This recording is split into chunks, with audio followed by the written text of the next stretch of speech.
Nous allons commencer avec un Digital Brand Manager. Ce métier consiste à la valorisation de la marque ou d'une entreprise sur Internet et sur les réseaux sociaux. Il est responsable de sa notoriété numérique et de son e-réputation. Il est responsable de l'élaboration du plan stratégique de l'image digitale ainsi que le suivi de cette stratégie. Un chef de marque gère plus qu'un produit ou une gamme de produits. Il s'attache à ce que ces différents produits correspondent bien à l'identité, à la personnalité ainsi qu'aux valeurs de la marque. En clair, on peut retrouver comme différentes missions pour ce métier le fait qu'il anime le discours de la marque sur les médias sociaux, qu'il optimise la notoriété et qu'il acquérit du trafic, qu'il dirige le dispositif de crise digitale, qu'il développe et mesure la performance des actions, ou bien encore qu'il participe à la mise en œuvre du programme de marketing relationnel. Nous allons ensuite passer à un autre métier, celui du développeur web mobile. Le développeur web mobile crée des programmes informatiques spécifiquement dédiés à l'environnement mobile et nomade tels que les smartphones ou les tablettes. Il peut par exemple concevoir des applications mobiles, des sites internet ou des jeux vidéo. Sa première mission sera d'analyser les besoins de ses clients. Par la suite, il devra veiller au bon fonctionnement de son travail et agir en cas de problème technique. Il est à la fois créateur, technicien, artiste, décisionnaire ou bien même analyste, mais c'est avant tout un expert du monde du web mobile. Il travaille en étroite collaboration avec des designers, des chefs de projet et même des graphistes. Il se doit de faire preuve d'esprit d'équipe pour mener à bien ses projets. Nous allons passer maintenant à un traffic manager. Celui-là n'est pas très connu. Aujourd'hui, c'est devenu un enjeu majeur pour les entreprises. Le fait de rentabiliser leur site web. Ça tombe bien, le traffic manager est fait pour ça. Il est expert dans la gestion du trafic, ce qui permet d'accroître la visibilité, l'acquisition des contacts, mais surtout d'augmenter les ventes de l'entreprise. Ses missions, elles sont nombreuses. Il imagine et met en place une campagne publicitaire sur Internet. Il doit ensuite suivre les résultats en scrutant les clics des utilisateurs, le temps passé sur certaines pages, les mots indexés par les utilisateurs dans les moteurs de recherche. En tant que professionnel du web marketing, le traffic manager est un as du référencement payant, référencement naturel, de l'emailing, du display, des comparateurs de prix.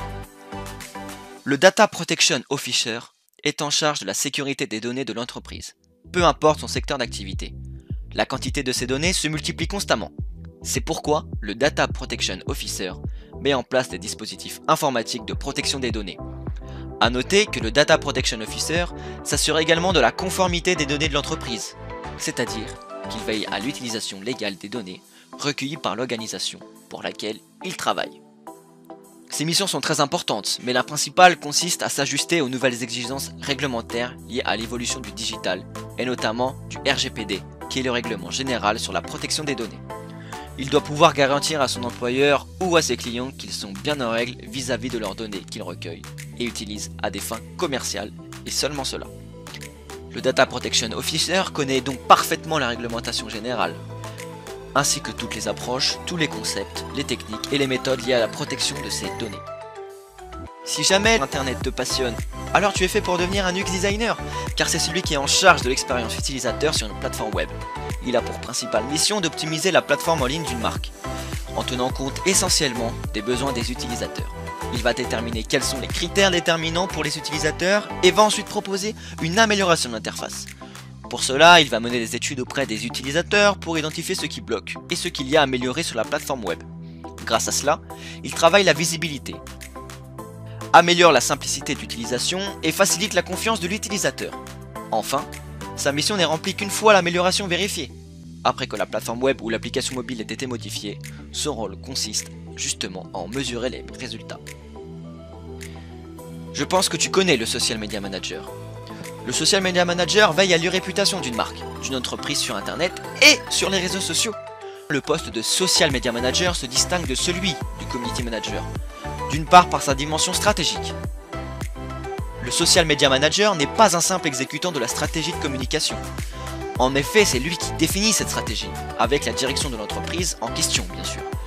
Il va donc identifier des cibles et leurs besoins, sélectionner des plateformes sociales sur lesquelles l'entreprise devra être présente, Twitter, Facebook, Instagram ou encore LinkedIn. Analyser le positionnement actuel de l'entreprise sur les web et les réseaux sociaux, et enfin, définir une ligne éditoriale. À partir de sa stratégie, il met en place un plan d'action ou un social media planning avec de l'optimisation du référencement, de l'identification et de la fidélisation des blogueurs influents. Ensuite, le Social Media Manager suit précisément l'évolution et les résultats de ces différentes actions à l'aide d'outils de Web Analytics, d'outils de mesure d'audience ou de statistiques, parmi lesquels on retrouve Google Analytics, Hootsuite ou encore Linkfluence. L'architecte Big Data. Chaque jour, de plus en plus de données sont générées dans le monde entier. Ces données peuvent être utilisées par les entreprises pour mieux comprendre leurs clients, aiguiller leurs décisions et prendre un avantage compétitif sur la concurrence. Toutefois, pour pouvoir être utilisées, les données doivent d'abord être collectées et organisées. Tel est le rôle de l'architecte Big Data. Ce métier est chargé de la collecte de la donnée brute, qui peut être plus ou moins structurée ou plus ou moins grande quantité, et qui peuvent provenir de sources différentes, qu'elles soient internes ou externes. Au quotidien, l'architecte Big Data crée et optimise les infrastructures de stockage, de manipulation et de restitution des données. Si tu veux réaliser ce métier, il faut plusieurs compétences. Tout d'abord, tu te dois de maîtriser les principales technologies du Big Data, que ce soit Hadoop, Spark ou NoSQL. Tu dois avoir également une excellente maîtrise des outils et du langage informatique, maîtriser l'anglais, être organisé et rigoureux, et enfin, tu dois résister au stress. Toujours dans le domaine de la data, car c'est un secteur très important et qui se développe de plus en plus, je vais te présenter le métier de Data Analyst. C'est celui qui est chargé de l'exploitation des informations recueillies par le biais de différents canaux, afin de faciliter les prises de décision au niveau des dirigeants. La mission du Data Analyst consiste en effet à traiter les différentes données concernant les clients, les produits, afin de dégager des indicateurs utiles aux décideurs. Ainsi, les informations fournies par le Data Analyst permettent aux entreprises de définir par exemple les produits à proposer aux clients en fonction de leurs besoins, de la stratégie marketing adoptée ou encore les améliorations à apporter au processus de production. Tout au long de sa mission, il sera amené à utiliser des outils spécifiques au Big Data, notamment les outils de traitement de données comme Hadoop ou Spark. Le langage informatique n'a donc aucun secret pour lui. C'est ce mec hyper stylé que tu vois dans les films d'ailleurs, qui tape très vite sur son clavier. Il a également recours à différents outils statistiques qui vont l'aider à dégager des tendances, qui vont lui permettre de faire par la suite des recommandations sur les stratégies adoptées. Des compétences en marketing sont aussi requises pour lui permettre de conseiller les dirigeants de l'entreprise dans ce domaine. La rigueur est indispensable pour pouvoir traiter correctement la grande quantité de données disponibles. Le chargé de référencement web met tout en œuvre pour que le site de son client se retrouve en tête des recherches sur Internet. L'audience d'un site Internet dépend essentiellement de la qualité de son référencement sur les moteurs de recherche. Lorsqu'on tape un mot-clé, le site en tête de liste sera beaucoup plus visité que celui qui arrive 2 pages plus loin.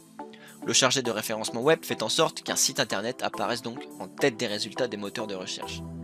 Le référencement d'un site est calculé et organisé par le chargé de référencement qui identifie des cibles et des concurrents. Il veille au quotidien à l'évolution des algorithmes des moteurs de recherche. Il adapte ses pratiques en fonction de ces changements et des résultats obtenus. 3 qualités importantes pour devenir chargé de référencement web: analyser, organiser et adapter. Enfin, l'un des plus grands métiers du digital, c'est tout simplement le chef de projet digital. Son rôle est de mener une équipe. Cette dernière est composée de développeurs, de graphistes, de webmasters ou de rédacteurs. Il sera alors en charge de gérer et de mener à terme un très gros projet. Le chef de projet digital va donc dresser le cahier des charges, établir les spécificités techniques ou encore valider la ligne éditoriale. Il élabore le planning et le budget. Il estime avec précision les moyens et le temps de travail nécessaires pour chaque phase. Son travail ne se termine pas à la réalisation du projet. Il a pour mission le suivi et le bon fonctionnement de ses projets. Cela se fait en fonction des objectifs marketing établis bien avant la réalisation. Pour devenir chef de projet digital, il faut avoir la capacité de diriger une équipe. Il est important pour un bon pilotage de projet et pour booster ses collaborateurs. Comme son domaine est le digital, il doit maîtriser toutes les disciplines compromises dans ceci. Cela concerne l'informatique, les métiers du web, le marketing et même les nouvelles technologies.